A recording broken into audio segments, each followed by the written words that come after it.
दरवाजे परत एकदा ठोठावणार आहात का? न्यायालयात या संदर्भात जाणार आहात का? काय भूमिका असणार आहे आणि कोर्टाच्या पातळीवर? हे जे आम्ही मांडलं ना, हे न्यायालयाने आम्हाला सांगता येईल आम्हाला की आम्ही सुद्धा सरकारकडे गेलेलो आहे बा, सरकारला सुद्धा आम्ही दिलेला आहे. असं नाही की डायरेक्ट तुमच्याकडे आलो, आम्ही सरकारला सुद्धा विचारलेलं आहे, सरकार असं सावध केलेलं आहे की याच्यामुळे काय होऊ शकतं ते. आणि मग हे जे आहे बाकीचे सगळं, आणि मग अनेक गोष्टी आहेत त्याच्यामध्ये, एक गोष्ट नाही आहे, अनेक गोष्ट आम्ही त्याच्यामध्ये मांडू शकणार आहोत. अशा अनेक आहेत आणि अनेक निर्णय शासनाचे निर्णय आहेत, अनेक हायकोर्टाचे निर्णय आहेत, सुप्रीम कोर्टाचे निर्णय आहेत. हैदराबाद गॅजेटमुळे जे आता लागू केलेलं आहे, या संपूर्ण गॅजेटमुळे ओबीसी आरक्षणाला धक्का लागलेला आहे असं आपलं थेट आरोप आहे. आताचा जो शासन निर्णय काढलेला आहे, पूर्वीचा एक काढलेला होता की शिंदे समितीने ज्या तिकडे जाऊन त्या नोंदी तपासाव्यात, तो मान्य केला मंत्रिमंडळामध्ये आणि त्याप्रमाणे त्यांचं काम झालं. मी तुम्हाला सांगितलं किती मिळाले ते त्यांना, 2 लाखापेक्षा जास्त कुणबी त्यांनी दिले. म्हणजे काम संपलं. त्यांना वारंवार काम संपेपर्यंत आपण मुदतवाढ दिली आणि लाखो कागदपत्र त्यांनी गोळा केलेली आहेत, लाखो. पण हा दुसरा जो आहे त्याच्यावर कडी करणारा असं हा निर्णय आहे. म्हणजे ते सगळं बाजूला सोडून हा निर्णय घेतला. मग हे करायचं होतं तर शिंदे समितीचं कामच नव्हतं, मग हे डायरेक्टच केलं ना, सगळ्यांनाच करून टाकायचं.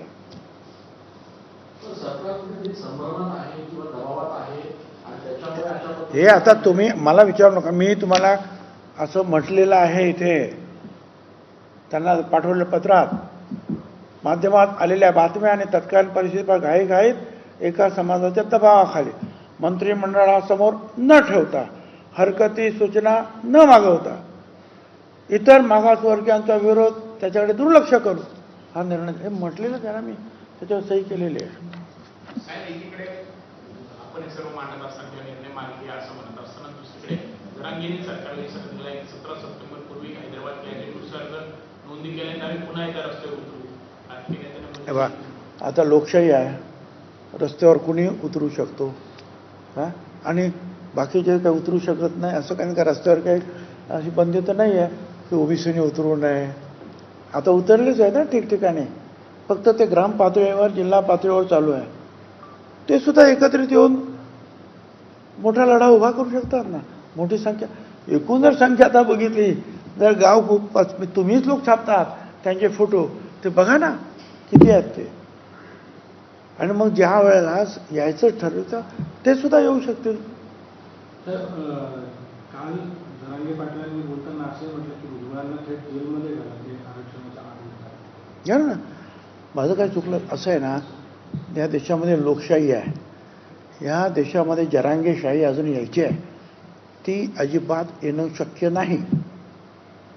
बाकीच्या राज्यांमध्ये देशांमध्ये आजूबाजूला गडबड होते आहे, परंतु बाबासाहेब आंबेडकरांचं संविधान एवढं मजबूत आहे की त्यांनी आपल्या अनेक राज्यांना, अनेक भाषांना, अनेक जातींना, अनेक धर्मांना एकत्रित बांधून ठेवून ही लोकशाही जी आहे आतापर्यंत जपलेली आहे. त्यामुळे जरांगेशाही येण्याची सुद्धा मात्र शक्यता नाही.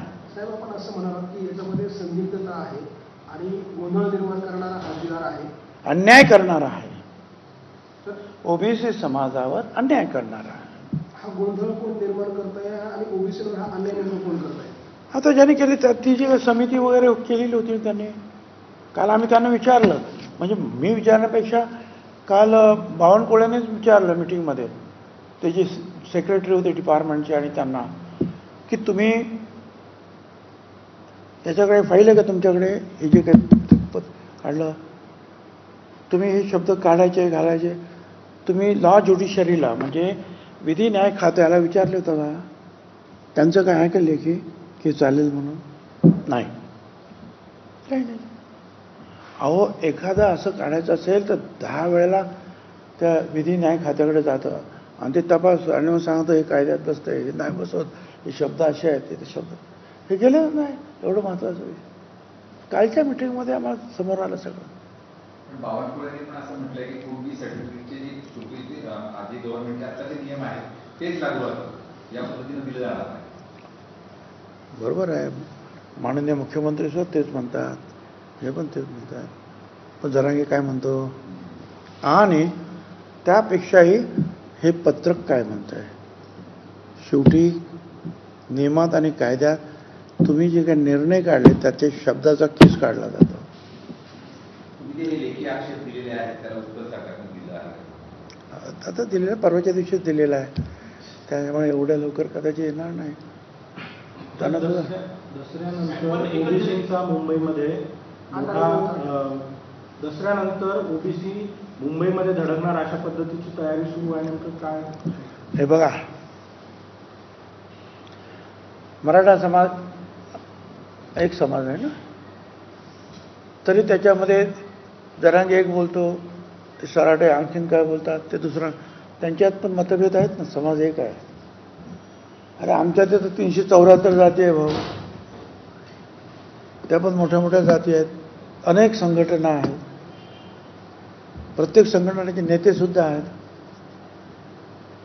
ते सगळीकडे घेत आहेत ना, कोण कुठे कोण कुठे कोण कुठे जे आहेत, हे जनजागरण करतायत, उठाव करतायत, तहसीलला जात आहेत, कलेक्टर ऑफिसला जात आहेत, आणि त्यांची सगळ्यांची मागणी आहे.